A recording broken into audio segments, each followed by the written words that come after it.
So, maraming nag-deliver sa amin ngayon ng marami kaming na-order ngayon ng mga isda para gawing ginamos. Ayan, dahil kami dito sa probinsya ay talagang mahilig kami sa mga saging.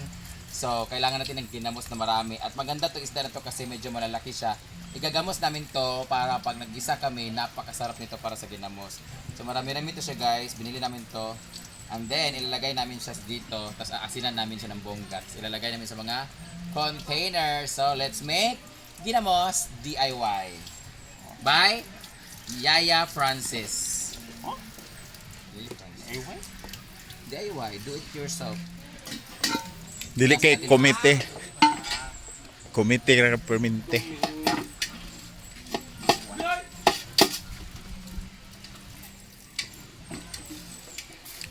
Simple lang gumawa ng ginamos. Saan yan mo? Asinan mo lang siya. Yun lang yung ingredient yan. Asinan mo lang siya. Sa?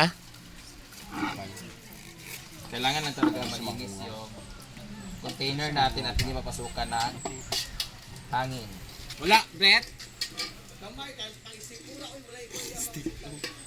Okay ra na o tulong Okay na na. kabok. Ito lalagay natin na container guys. Dapat kasi ganito siya. So isang mixer lang natin tapos isegregate na lang natin siya sa lagayan. Huwag natin maglagay ng Argel ang video. Video. Ito na ako. Ayan, ilagay na natin dito yung Aka na, mag-send ko. So the first step you do is gasan siya, i-drain, ilagay mo na ng tubig.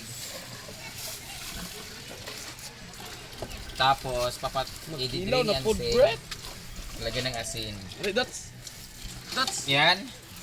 So while nakababad siya dyan, ito naman natin hugasan ng ating mga container. Para at least kung may mapanis, isa-isa lang din lahat. Kasi minsan kasi napapanisan kami ng ganito, lalo na pag halimbawa 3 days, 3 days binuksan na siya kasi may kumain na or kinuhaan na, tapos hindi nalalak ng maayos. Napasukan siya ng bacteria, that's why nagkukos siya ng uod or namamaho yung ating ginawang ginamos.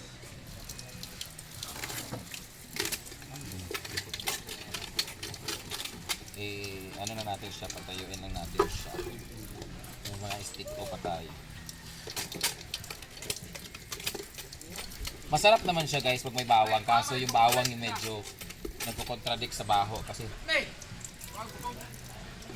kanin isda o ko ay tinae. Tsada. Maghasan.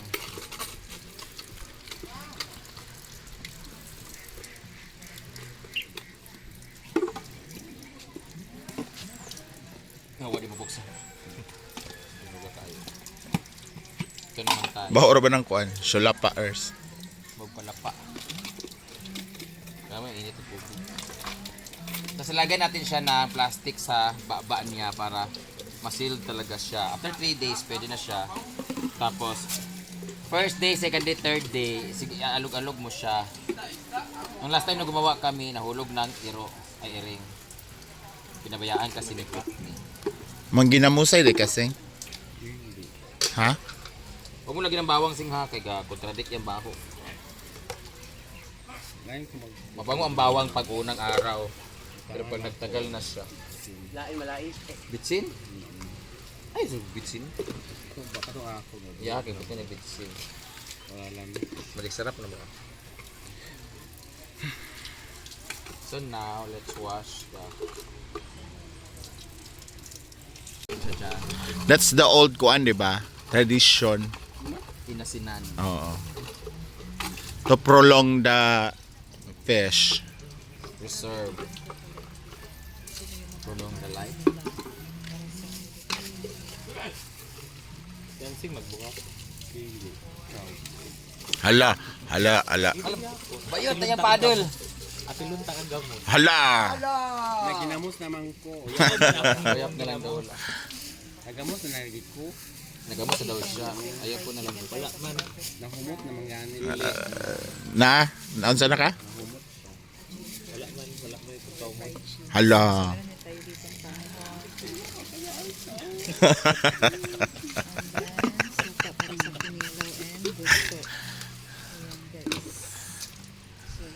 May lagi kay kamugunting sing. Pantay kayo. Okay.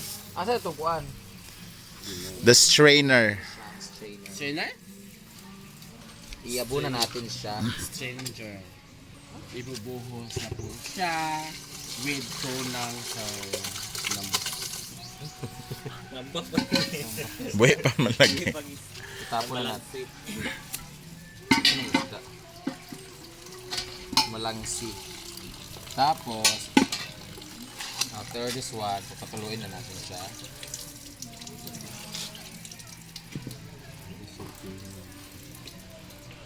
Ayan. Wait until 3 hours. Wow, gamos na gid siya. Patuloyin natin siya para walang tubig. Ilang kilo to, Sing? Wala man kilo yan. Pa-drain lang natin siya ng mga konti. Pag wala na yung tulo niya, saka natin siya lalagyan ng asin. Saka natin ilalagay kaagad. Dito! Wala siyang tinabal. So ayan na yung Bilang mo to? asin. 3,800. Asinan na natin. 1 kilo ilalagay natin na asin. Ang asin, sobra.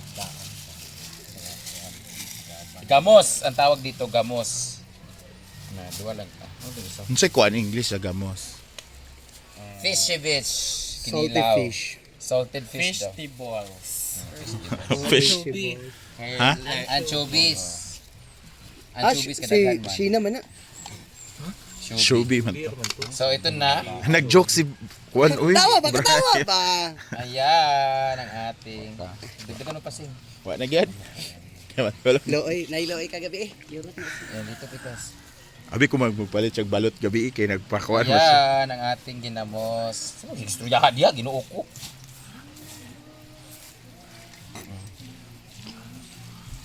Vlog na yung istoryahan. Naghugaw man siya. Ano pang istorya dila? Ayan, pag di pa kayo satisfied masyado, pwede siyang lagyan ng asin sa ibabaw. Buksan niyo bukas. Sa kuan pod sa isa ka grab kung bukan ng sili. Ayan ang ating ginamos. Naglalaway-laway na siya, guys. The more na maraming asin, the more hindi siya masisira. Pero, siyempre, hindi natin gusto ng maalat masyado. Ito yung pampasira ng kidney ni asin. Hindi buhay na. Ano, bagong kidney. Saan nilagay na asin? Kagabaw. Yan na. Hindi natin kunti pa. Kulang pa na oy. Dagan be kay na. Para kain. Nagpalit mo ng isda. Saan man ito? Ay, hindi na. Kilawon. Nabi na ikuan. Pilim tayo nun prito. Gani, para asa na? Karbuntag di ay? Karon, pati to. Yung mga Florence gani. Birthday kasi ni Ma'am Florence bukas, sabay sila ni Mama. Eh, since bukas may handa kami lechon, mga pagkaon. So, ngayon namin celebrate yung kay Ma'am Florence. Thank you so much, Ma'am Florence. Happy birthday po. Ilalagay natin sa lagayan. Ayan. Guys, sa mga nagtatanong magkano itong isda lahat, this is 500 pesos. Tapos is-sealed ni Ansing. Lagay na ng plastic. Isa. Sakto ra na oy. Sobra po na. Ito naman tayo. Wag tama na rin sa tulo. Pat. Sana wag tong masira kasi minsan kasi nasisira. Ay din hugasan sing.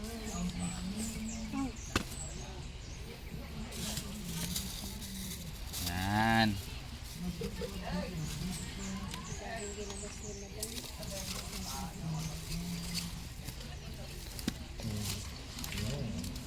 At least makita gini mo nga isda siya.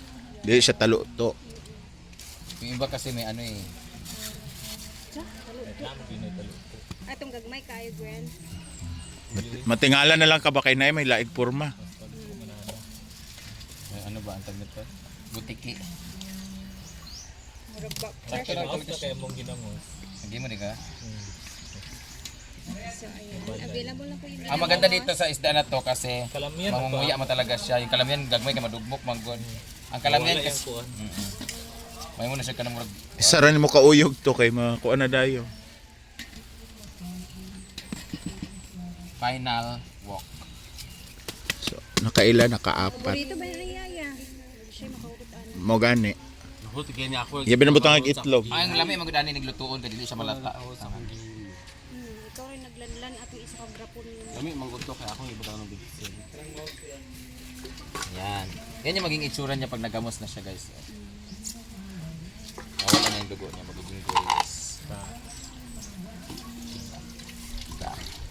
Hugasan da yan. Hugasan natin. Kailangan sealed na sealed siya, walang langaw makapasok, walang hangin makapasok. Then hanggang bukas, lalabas yung ano dyan, tubig niya, nandito na yung tubig niya, tapos ikukulo-kulo mo lang siya. Ay, ito na, alog-alog. This is sealed and Madumi. ang sakit ang sealed, signed and sealed. Ngayon magiging itsura niya, magiging ganyan, oh. So ayan na, tapos ang ating stick moss. Stick on na ginamos. And then let's clean the area of responsibility because andito na lahat ng handa para sa birthday ni Ma'am Flores!